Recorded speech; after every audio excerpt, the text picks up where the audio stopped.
Meus irmãos, nós estamos estudando teologia bíblica. Estudando teologia bíblica, nós estamos estudando livro por livro, portanto. Essa semana, 2 semanas atrás, alguém me perguntou por que eu não levantava algumas questões polêmicas, complexas, de cunho doutrinário, nas lives, nas aulas e assim por diante. Eu disse para aquela pessoa que o nosso povo, regra geral, existem exceções obviamente, mas regra geral, o nosso povo sequer conhece a Bíblia enquanto livro, a sua estrutura literária, a sua mensagem, o que ele comunica. Então o primeiro passo é levar as pessoas a entenderem, a conhecerem o livro sagrado. A nossa escola ainda não chegou no patamar que eu quero, e talvez demore um pouco, porque o meu desejo é que realmente nós tenhamos aula, no sentido de riscar, escrever, tá? Não tem problema se a gente chegar aqui 8 da manhã e sair meio-dia com um intervalo de 30 minutos para o lanchinho, né? E assim por diante, contanto que a gente aprenda a palavra de Deus. Eu até sondei essa semana com um fabricante, eu disse, olha, eu queria cadeiras, que eu já falei aqui, se eu tivesse a mentalidade que eu tenho hoje, quando compramos essas cadeiras, eu não teria comprado assim. Eu teria comprado cadeira com aquele braço retrátil, que é para você usar mesmo, entender, na hora do culto normal, de celebração, recolhe o braço, não tem problema. Mas nós precisamos entender as Sagradas Escrituras. Neste trimestre, nós estamos estudando Êxodo e Levítico.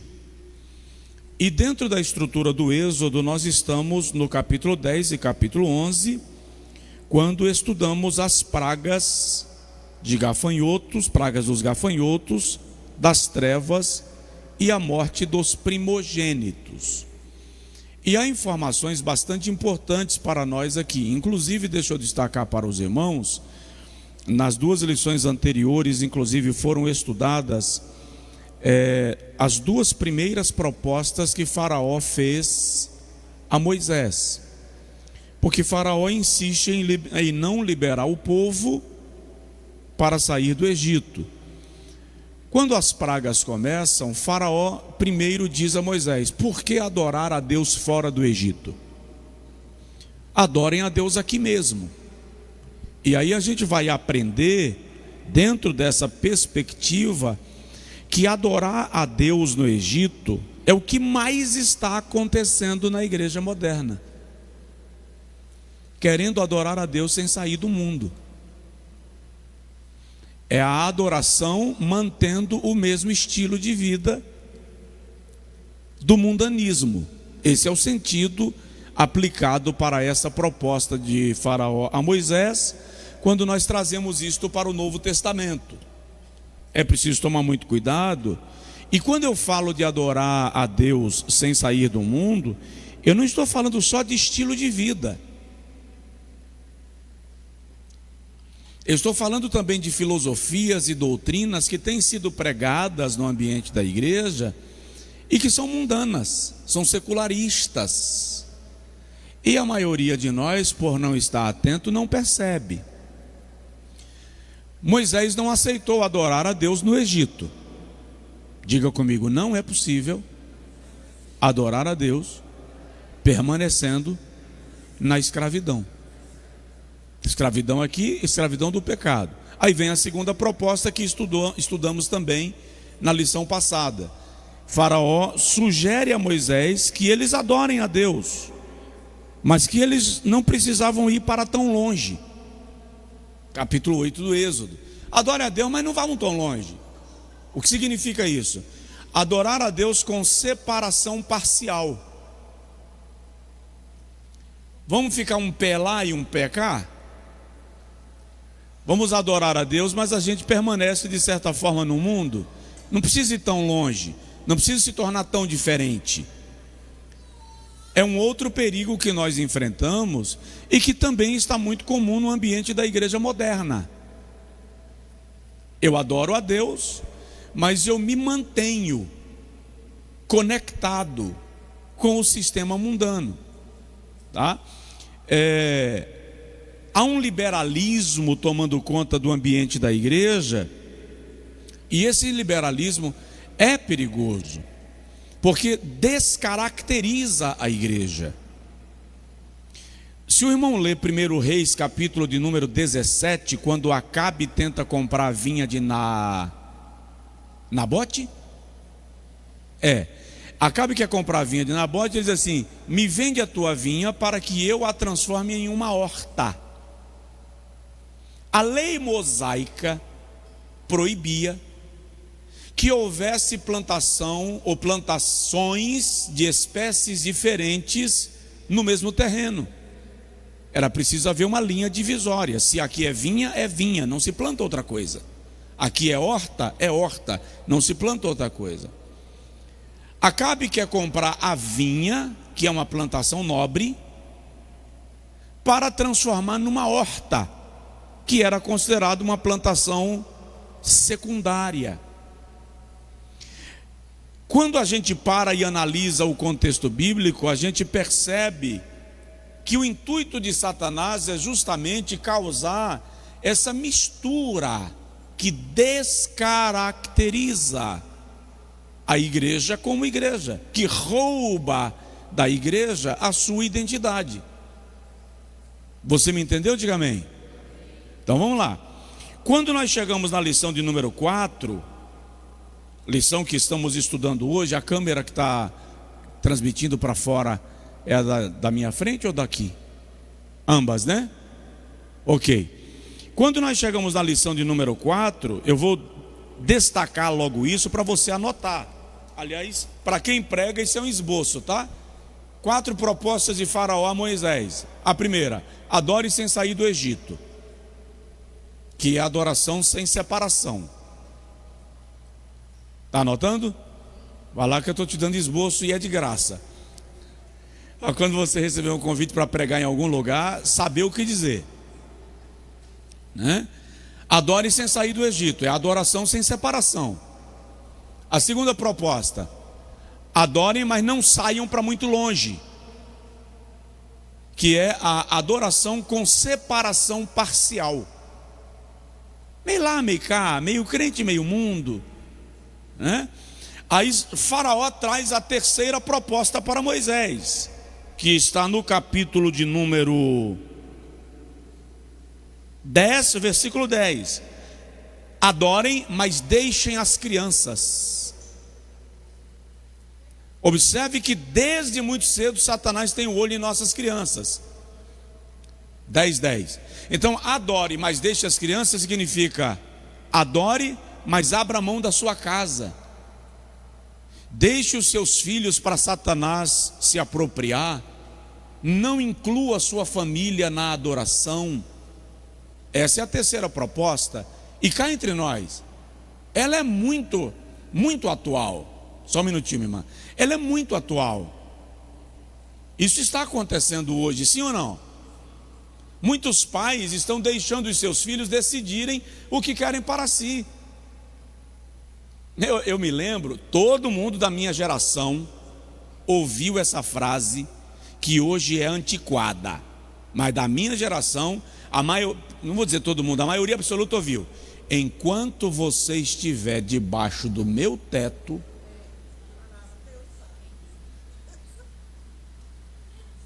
falei com meu pai um dia: vou embora. Meu pai levantou sem falar, levantou da mesa, falou nada, abriu a porta e disse: saia. Tomei um susto. Saia. Como assim, pai? Você não vai embora? Saia. E eu vou para onde? Para o seu quarto. E enquanto você estiver debaixo da minha autoridade, você faz o que eu mando. Hoje um pai não pode mais dizer isso. Dá confusão. Eu lembro que eu morava num condomínio que tem ali atrás da Los Pampas, e aquilo ali não era pavimentado ainda. Aquilo, quando chovia, irmão, dava para passar de barco. Um dia eu estou vindo do culto com o Jones, e Jones bancou o valente dentro do carro. Esbravejou e pá, quero descer desse carro. 11 horas da noite, não tinha luz ainda, a Coelba ainda não tinha instalado a luz ali. Parei o carro, desci, abri a porta e disse: pode descer. Aí ele: como assim, pai? Desça do carro. Ele desceu do carro, eu fechei a porta, fiz a volta inteira no meu carro e arrastei. E ele ficou parado no meio da rua assim. Lá na frente eu parei o carro, liguei o alerta, levantei, abri a porta e fiquei em pé olhando. Aí ele veio correndo: o senhor ia me deixar mesmo? Eu disse: você quer ficar? Claro que não, pai. Então bora para casa. Agora nunca mais me ameaça descer do carro. De vez em quando, filhos precisam de tratamento de choque. Você não precisa ser bruto, cavalar, mas precisa se posicionar, porque senão Satanás está seduzindo os nossos filhos e levando embora. E lá na frente a gente pergunta: onde foi que eu errei? Quando saiu para adorar e deixou os meninos no Egito. Tem alguém aqui? Então, ainda hoje eu tenho uma prática. Vai assistir um desenho, vai assistir um programa, primeiro eu assisto. Ontem eu terminei de assistir um menino lá, um youtuber, que Catarina quer porque quer assistir. Eu falei: papai, não quero que você assista isso. Por quê, papai? Porque ele é idiota. E ele quer formar alunos idiotas. E eu não quero que você seja idiota. Entendi. Mas nós não damos tempo para arrastar os nossos filhos conosco na adoração. Cuidado que Satanás quer roubar a sua casa. Tem alguém aí? Diga amém.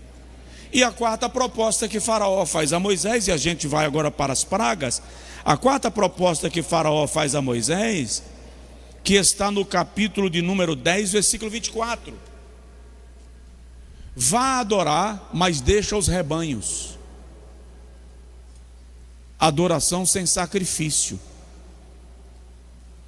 Adore, mas não envolva aquilo que você tem na adoração. Adore você, mas tire as suas propriedades do comando de Deus.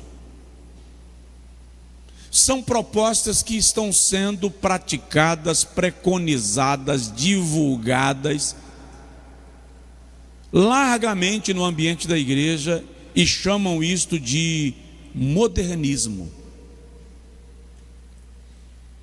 Agora vamos lá. Como disse o pastor José Luiz, fazendo menção do texto bíblico de Gênesis 5, quando Moisés vai conversar com Faraó, Faraó pergunta: quem é Deus para que eu deixe o povo ir? Note que em primeira mão, o que o texto deixa claro para nós é que aparentemente não havia a pretensão da parte de Deus de endurecer o coração do Faraó. Vai, fala com o Faraó e diz: deixa o meu povo ir. Quando o Faraó diz: quem é Deus para me dar ordens? O Senhor diz assim: Moisés, eu endurecerei o coração do Faraó para manifestar no Egito as minhas maravilhas. Agora o Senhor começa a executar o Egito com pragas que vão revelando o seu controle sobre a natureza e sobre cada divindade do Egito. Deixa eu ver se eu vou encontrar aqui uma informação que eu tenho, que eu não lembrei de trazer, mas se eu encontrar, vai lhe ajudar bastante. Eu acho que eu encontrei caneta e papel na mão.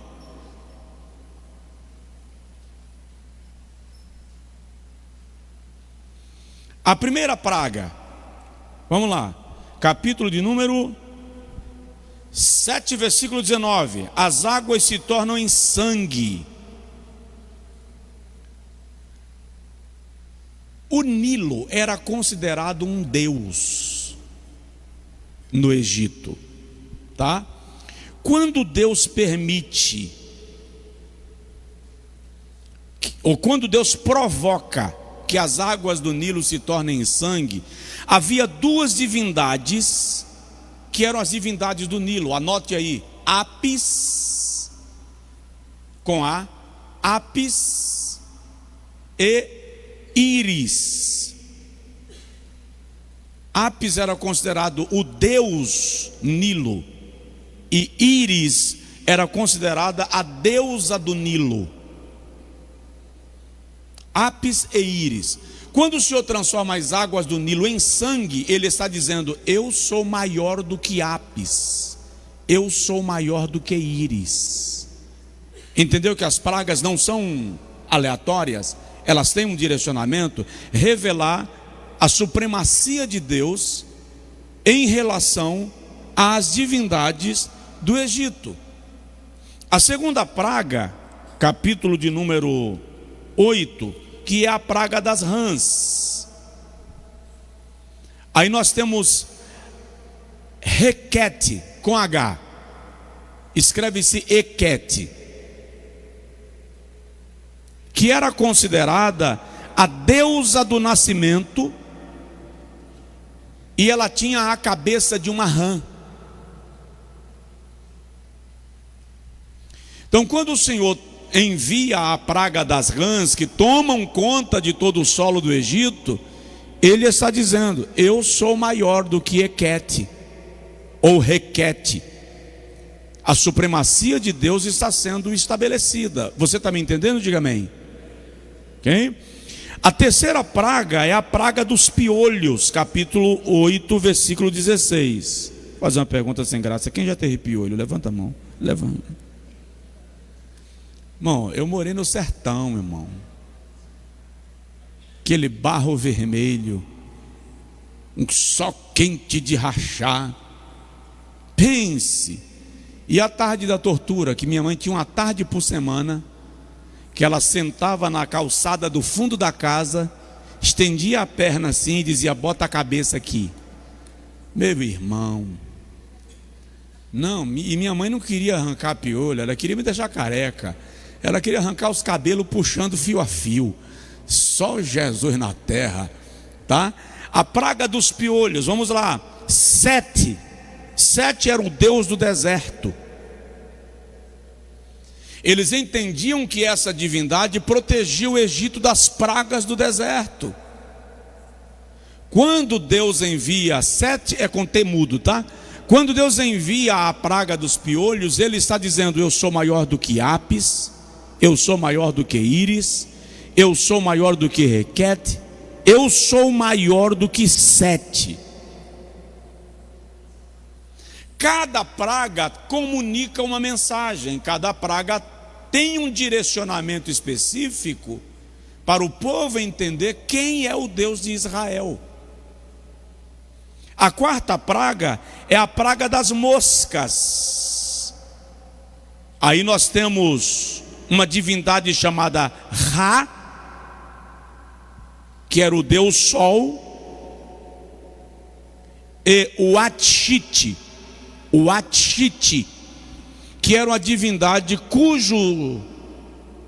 cuja simbologia, que era representada por uma mosca. Então o Senhor vai lá e envia a praga das moscas para provar ao Egito que Ele é maior do que Ra, que Ele é maior do que o Atite, que Ele está acima de todos os deuses da terra. É muito importante entender isso aqui, porque uma das coisas que eu tenho dito, eu tenho um curso que é um programa de estudo bíblico chamado Mentoria Bíblica. E uma das coisas que eu mostro para os alunos, toda segunda-feira à noite eu tenho aula ao vivo para os alunos. Uma das coisas que eu mostro para eles é que você precisa entender a razão de cada citação do texto bíblico. Se você não entender a razão, você vai fazer uma aplicação equivocada. Você vai fazer uma aplicação equivocada. Porque eu já vi gente, por exemplo, fazendo campanha de oração para repreender a maldição das moscas em casa. Não, manda aplicar inseticida, manda fazer uma dedetização, limpa. Não é o mesmo contexto. Não, se tiver mosca na sua casa, é porque você tem maldição hereditária. Não, não faz isso. Não faz isso. Aplicação equivocada, errada. Então nós precisamos, por que eu estou explicando isso para os irmãos e você que está online? Para você entender que sobre cada praga que Deus manda para o Egito, Ele está desconstruindo a idolatria em relação a uma daquelas divindades pagãs. Está dando para entender, sim ou não? Depois da praga das moscas, nós temos a morte do gado, dos rebanhos, dos animais. O rebanho do Egito morre. Há uma deusa chamada Actor, com H. Actor, que era simbolizada pela cabeça de uma vaca. Era considerada a deusa protetora dos animais, protetora dos rebanhos. Actor, com H. Actor, com H, que era simbolizada pela cabeça de uma vaca. Então o Senhor vai lá e provoca a morte dos rebanhos para deixar muito claro que aquela divindade não era capaz de proteger os seus rebanhos. Aí a próxima praga é a praga das úlceras. Aí nós temos a deusa Sekhmet, que era a deusa que protegia das doenças. Sekhmet, S-E-K-M-E-T, S-E-K-M-E-T, Sekhmet, que era a deusa da doença. E Sunu, deusa da peste. Então, eles entendiam que Sunu era a divindade que lhes protegia de qualquer pestilência. Quando o Senhor permite as úlceras, Ele está dizendo: nem Sekhmet, nem Sunu são maiores do que o Deus de Israel. Se no final você não der glória a Deus, a gente encerra a aula. Aí vem a praga da saraiva. A praga da saraiva, eles tinham duas divindades: Nut, que era considerado Deus do céu, e Osíris, que era a deusa da agricultura. Então, quando o Senhor, em sua soberania, permite a praga da saraiva, o Senhor está se colocando maior do que Nut, maior do que Osíris, porque Ele é Deus que controla todas as forças da natureza. Isso aqui se aplica também, por exemplo, por que Elias chama os profetas de Baal para levantarem um clamor no monte? Porque Baal era considerado o Deus dos montes. Então Elias diz assim: vamos para o lugar onde Baal é mais forte, e lá vamos ver quem é Deus em Israel. Quando lá no cume do monte Baal não responde e Jeová responde, o povo grita: só Jeová é Deus, só Jeová é Deus, só Jeová é Deus. Por que Elias diz: não haverá chuva sobre a terra por 3 anos e meio? Porque Azerate, era a deusa da fertilidade e da agricultura. Então Elias suspende a chuva para dizer assim: segundo a minha palavra, não haverá chuva. O que Elias está dizendo? Eu que sou profeta de Jeová, sou mais poderoso do que o Deus de vocês. Imagina o Deus a quem eu represento. Entender esses contextos é muito importante para que você saiba o peso do que está envolvido. Amém? Aí a próxima praga, a praga da saraiva, já falei dela, né? Praga dos gafanhotos. Outra vez Deus está desafiando Nut e Osíris. Aí praga das trevas, Ra, Deus do sol. Ra era o Deus do sol. O Senhor vai e estabelece trevas sobre todo o Egito, para dizer assim: cadê Ra, que não pode se opor à minha soberania? Depois da praga das trevas, vem a praga da morte dos primogênitos, que era um desafio a 3 divindades. Na morte dos primogênitos, Deus esmaga as 3 maiores divindades. O próprio faraó, porque o faraó era considerado um Deus vivo, um Deus encarnado, onde ele passasse a multidão se prostrava e adorava. Então, quando o filho do faraó morre, Deus está dizendo: o faraó que vocês consideram um Deus não pode proteger nem o filho dele da minha mão, quanto mais o vosso. A senhora falou? Ele era considerado um Deus na terra, tá? Então Deus esmaga o faraó. Segundo, Requete, que era a deusa do nascimento, e também Íris, que era chamada de a protetora das crianças. Então cada uma das pragas que o Senhor envia sobre o Egito tem o propósito de deixar claro a sua soberania sobre todos os poderes, domínios e divindades sobre a terra. Dá para alguém dizer um glória a Deus aí? Ninguém pode com o nosso Deus. Ele tem o controle de todas as coisas. Amém? Alguma observação? Aí vem no tópico de número 1. A irmã sinalizou.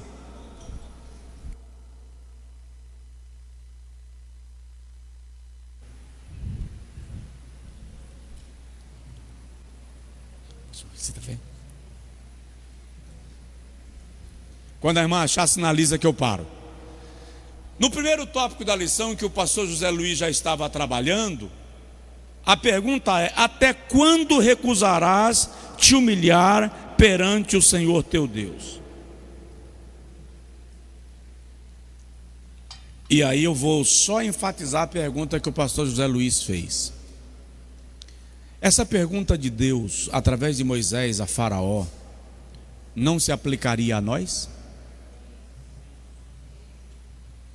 Quantas vezes o Senhor fala? A gente ouve pregações e mais pregações. E olha, presta atenção nisso. E não importa quem pregou. O fato é o que pregou. Se pregou a palavra de Deus, Deus está falando. A questão não está no nome do pregador, está em nome de quem ele prega. E nós teimamos e persistimos na nossa arrogância, que é típico da natureza humana, pecaminosa e decaída. E aí a praga vem. E o segundo subtópico, que o pastor José Luiz já estava ministrando, as plantações foram devastadas. O que sobrou da praga do granizo, os gafanhotos vieram e devoraram. O que é interessante é que os gafanhotos vão fazer parte da história dos hebreus por um longo período. Já parou para perceber isso? Quando eles chegam em Canaã, capítulo 13 de Números, eles dizem assim: os habitantes da terra são gigantes, e nós somos, aos nossos próprios olhos, como gafanhotos. Lá na frente, no profeta Joel enxerga uma praga de gafanhotos vindo contra Judá. E é interessante que Joel vê uma praga de gafanhotos no capítulo 1 e vê uma outra praga de gafanhotos no capítulo 2. A do capítulo 1 é literal, é uma praga de gafanhotos mesmo. A do capítulo 2 é figura de linguagem. Ele está falando do exército de Babilônia que vem como uma praga de gafanhotos para destruir a terra. Mas lá à frente a Bíblia diz que João Batista se alimentava de gafanhoto e mel silvestre. Se você fizer uma linha de raciocínio, você vai perceber que o que foi praga no Egito, o que foi humilhação em Canaã e o que foi destruição em Joel é cardápio em João Batista. O que isso significa? Se você permanecer na presença de Deus, aquilo que um dia foi praga vai se transformar em instrumento para cumprir um propósito na sua vida. Aí eu já vi pregador dizendo que gafanhoto era uma fruta do deserto. Não era não, viu, irmão? Era gafanhotinho mesmo, o bichinho. Quem come camarão aí, levanta a mão. Levanta a mão, confessa. Vai, quem confessa e deixa alcança a misericórdia. Os chefes de cozinhas dizem que o gafanhoto do deserto, possivelmente o que João Batista comia, torrado, tem o mesmo gosto de um camarão frito. Entende? Então, um camarãozinho, colocou no mel, comeu. Altamente nutritivo. Altamente nutritivo. Tudo bem aí? Bom, eu não como camarão, portanto, quem tiver gafanhoto guardado em casa, fique para si. Vamos lá. Então, o gafanhoto devorou. Quando vem a praga do granizo e a praga dos gafanhotos, Faraó chama Moisés, já citei isso aqui no capítulo 10, versículo 10, e diz assim: eu deixo vocês irem, mas deixem as vossas crianças. É a velha tática de Satanás, de os pais servirem a Deus e deixarem os filhos sem servi-lo. Vai chegar um momento que eles terão autonomia, sua estrutura cerebral, mental estará formada, tomarão decisões por si. Mas enquanto estiverem sob nossa égide educacional e pedagógica, nós precisamos lhes apresentar Cristo. E aí a Bíblia diz assim: ensina o menino. Como é que está o versículo? Ensina o menino o quê? No caminho. Não é o caminho. Porque quem ensina o caminho aponta. Quem ensina no caminho vai junto.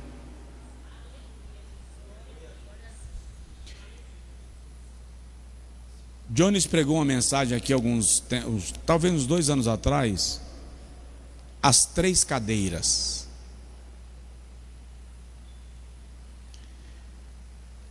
A geração de Abraão, Isaac e Jacó.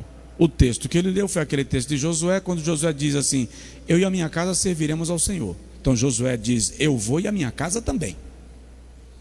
Aí o texto termina dizendo que depois que morreu Josué e os anciãos de Israel se levantou uma geração que não se lembrava dos feitos do Senhor.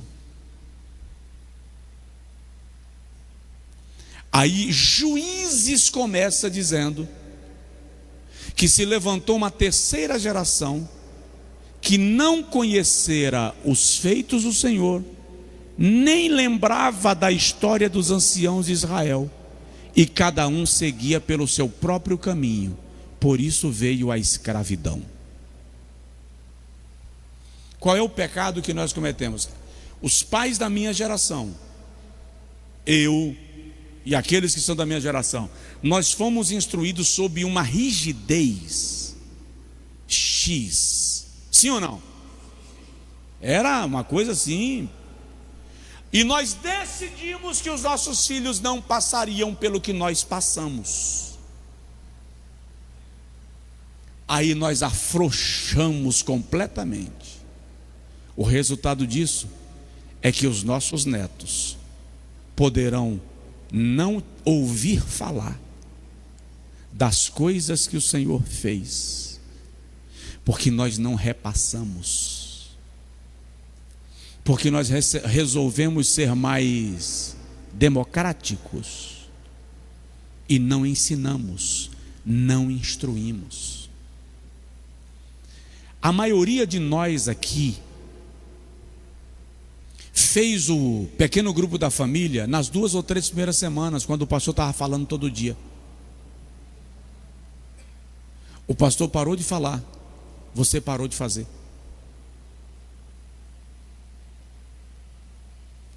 Nós não estamos preocupados com os nossos filhos e estamos ignorando que quem está doutrinando os nossos filhos é a inteligência artificial, a internet. Esta semana, algumas mães no Texas entraram com uma ação contra uma empresa que é dona de uma inteligência artificial, porque descobriram que a inteligência artificial estava criando personagens fictícios para se relacionar com os seus filhos. E aí uma mãe, pelo comportamento do filho, resolveu averiguar, e a inteligência artificial estava estimulando aquele menino com espectro autista a assassinar os seus pais. Quando ela conversou com a amiga disse assim: lá em casa também mudou, vou olhar. O filho da amiga estava vivendo o mesmo processo. Ou seja, na ânsia de sermos melhores do que os nossos pais para os nossos filhos, nós estamos indo adorar e deixando eles por conta do Egito. É tempo de vigiar. Você não precisa forçar, irmão. Se o teu filho estiver orando, ele vai seguir o exemplo. Se o teu filho estiver lendo a Bíblia, ele vai seguir o exemplo. Teu filho vai te pedir oração no dia da prova, no dia do teste. Ele vai te pedir oração, porque meu pai ora, minha mãe ora, entende? Ele vai te ouvir.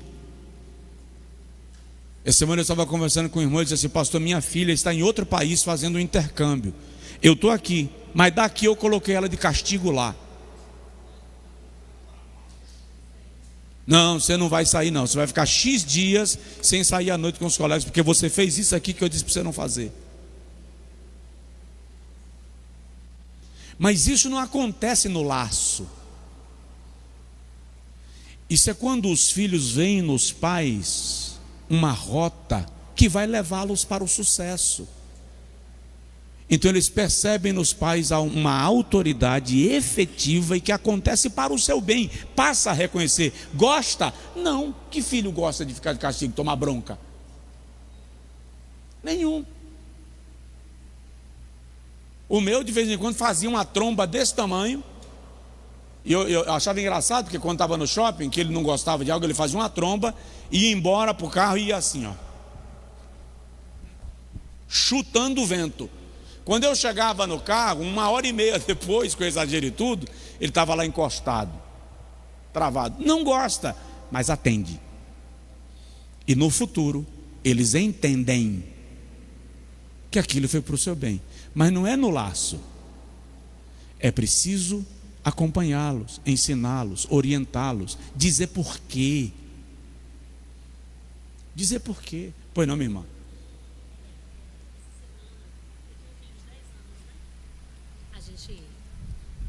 Eu tenho um filho de 10 anos e a gente faz o culto doméstico todos os dias, independente do horário. Quando dá, a gente faz de manhã, quando der, a gente faz à tarde ou à noite, mas a gente sempre faz. E aí, essa semana, ele estava sem camisa e nós conversamos a palavra. Ele levantou a mão para mim, tipo, mãe, dá um tempo aí. Foi lá dentro, pegou a camisa e sentou. Disse, pode começar. Porque o meu esposo, ele nunca faz, ele sempre veste a camisa. Peraí que eu vou vestir a camisa para a gente fazer. E eu olhei para a Theo e falei assim, meu Deus, Senhor, obrigada, porque melhor do que as palavras, de fato, é o exemplo, né? Não é no laço. Não é pegar no laço e arrastar. É a gente estabelecer um padrão na vida familiar que vai levando os nossos filhos a entenderem o que eles representam, quem eles são, né? E adorarão ao Senhor com a gente. Porque, irmão, que o Senhor nos poupe, que o Senhor nos proteja. Mas quantos pais, e eu tenho visto isso, que vão para a igreja e na saída para a igreja deixa o filho na boate. Eu encontrei um pai em algum lugar do mundo, que existem lugares no mundo onde a prostituição é comum, ela é oficializada, tá? Existem ruas que as mulheres ficam nas vitrines para o cliente chegar e escolher pela vitrine quem é a mulher com quem ele quer fazer o programa dele sexual. E um pai, pasme, pastor, ele disse, pastor, ora por mim, porque quando termina o culto eu passo na rua X para deixar a minha filha, porque ela vai para a vitrine. Como eu não conhecia, eu falei, na vitrine como? Ela é modelo? Aí ele veio me explicar. Então, quantos pais vivendo situações complexas com seus filhos, e todos nós podemos sim enfrentar uma dificuldade com um filho, com uma filha, todos nós podemos. Mas o que nós precisamos é aplicar neles o ensino da palavra de Deus, para que no dia que eles tomarem decisão pessoal de vida, a semente está lá, e eles terão sempre que lembrar, meu pai me ensinou, minha mãe me ensinou, eu adorei a Deus, porque a palavra do Senhor não volta vazia. Amém?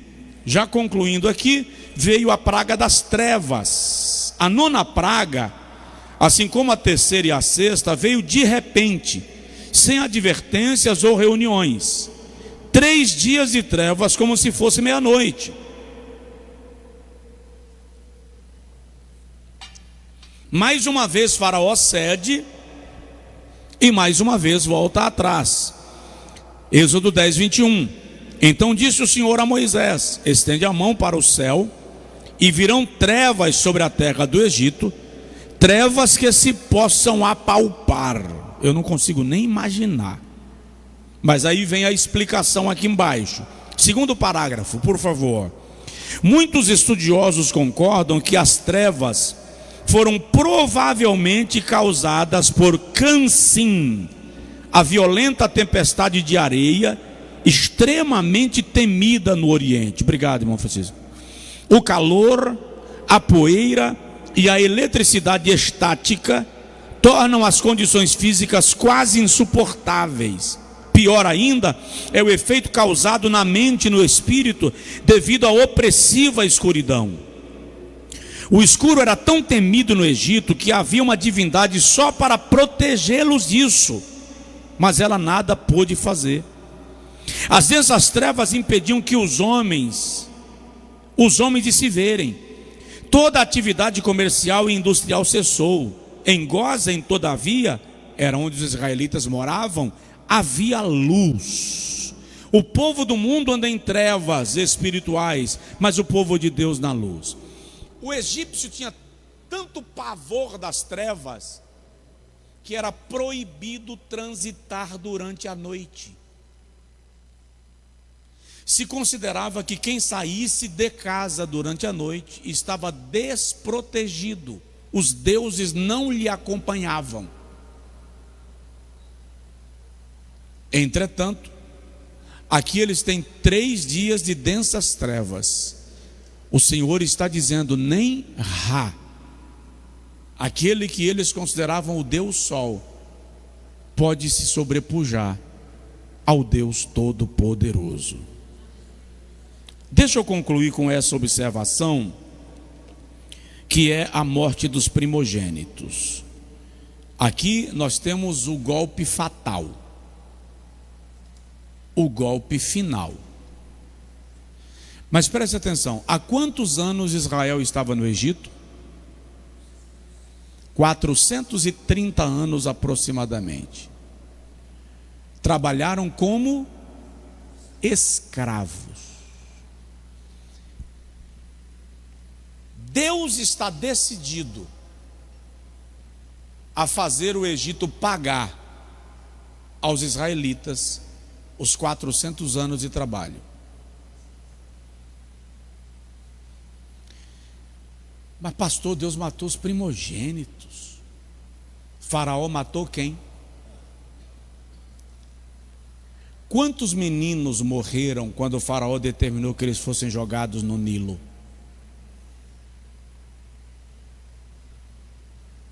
Deus está trazendo o fio da espada.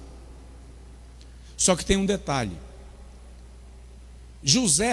Flávius Joséfos, historiador judeu, que foi naturalizado romano na guerra de 70 depois de Cristo. Joséfo traz a obra mais completa sobre a história dos hebreus. A mais confiável, inclusive. Joséfo diz que havia no Egito uma lei. Uma lei. Se o primogênito da casa de um fazendeiro, se o primogênito da casa de qualquer egípcio morresse,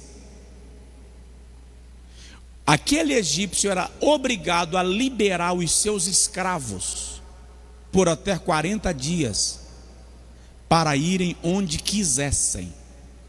Preste atenção. 40 dias era o tempo da viagem do Egito para Canaã. Por que durou 40 anos? Daqui a pouco a gente responde. Se um primogênito de uma casa morresse, os escravos estavam livres para irem onde quisessem por 40 dias. E, se eles pedissem ao seu senhor alguma coisa, tudo que o escravo pedisse, o seu senhor teria que dar em honra ao primogênito que morreu. Por isso que o Senhor diz assim: cada um pedirá ao seu vizinho ouro, prata, joias. Por que os primogênitos foram feridos? Porque Deus está se utilizando de uma lei egípcia para que o seu povo tenha direito de ir 40 dias, é o tempo que chegaria em Canaã. E eles vão chegar cada um para seu senhor, para seu vizinho, e vão pedir o que eles querem. De modo que a Bíblia diz que, o Senhor diz assim: ninguém sairá do Egito com as mãos vazias. É por isso que lá na frente o Senhor diz assim: ninguém apareça diante de mim com as mãos vazias. Por quê? Porque eu garanti que vocês não saíssem do Egito com as mãos vazias. Então, quando vierem me adorar, tragam alguma coisa. O Senhor está se utilizando de uma lei egípcia para libertar o seu povo. É claro que o Senhor não queria que chegasse a tal ponto.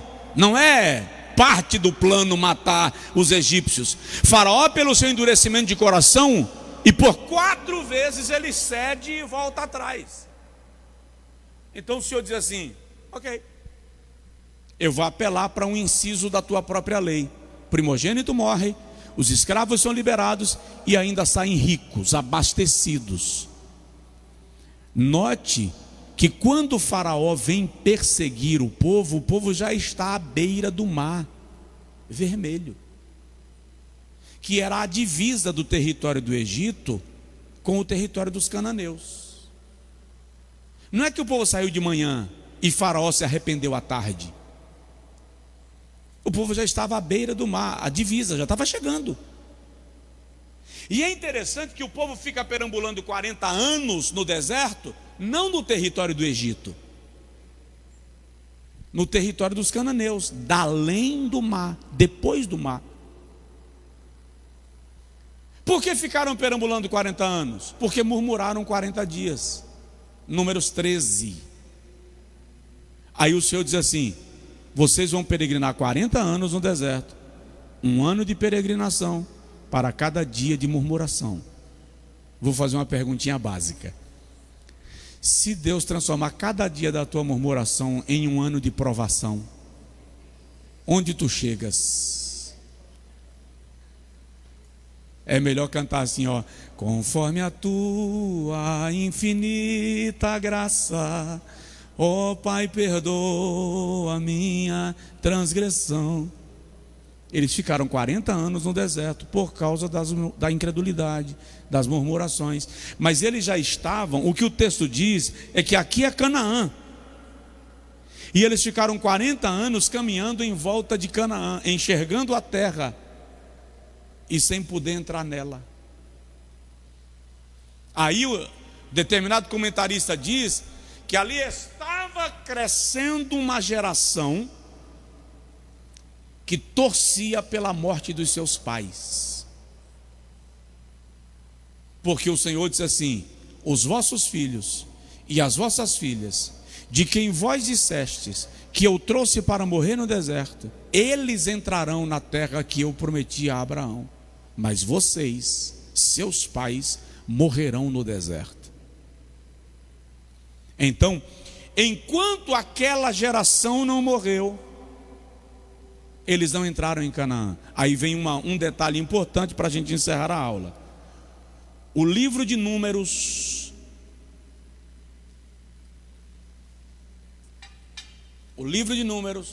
e o livro de Deuteronômio foram escritos para esta segunda geração. Números é um censo. Moisés está contabilizando quantos hebreus vão entrar em Canaã, de cada tribo, a idade, os homens que estão prontos para a guerra, crianças. Então, depois que a primeira geração morreu, Moisés agora vai fazer um censo para organizar a entrada em Canaã e a distribuição da terra. Veja, e eu digo sempre, como a Bíblia é organizada. A Bíblia não é um livro escrito com cotovelo. É extremamente organizado. E Deuteronômio? A palavra Deuteronômio significa repetição da lei. Então, a lei foi dada lá no Êxodo para aquela primeira geração que saiu do Egito, mas morreu no deserto. Moisés faz a repetição da lei para que essa segunda geração, que vai entrar em Canaã, conheça os regulamentos de Deus e não cometam o mesmo pecado que a primeira geração cometeu. Conseguiu entender? É por isso que eu gosto da teologia bíblica, porque ela dá sentido para aquilo que você lê. É como o livro das crônicas. Embora o livro das crônicas esteja na nossa Bíblia antes dos Salmos, ele foi escrito lá depois de Malaquias. Por quê? Porque o livro das crônicas, 1º e 2º, foi escrito para informar aos judeus que voltaram do cativeiro de Babilônia a história da nação, o Reino Unido unificado, o reino dividido, as dinastias, as famílias reais, a razão pela qual Judá foi mandado para o cativeiro, e agora Deus, por sua misericórdia, traz Judá de volta do cativeiro. Então o livro das crônicas foi escrito para ensinar àquela geração sobre a sua própria história para que eles entendam que eles são frutos da misericórdia de Deus. Amém? Que Deus nos ajude, que Deus nos favoreça, em nome de Jesus.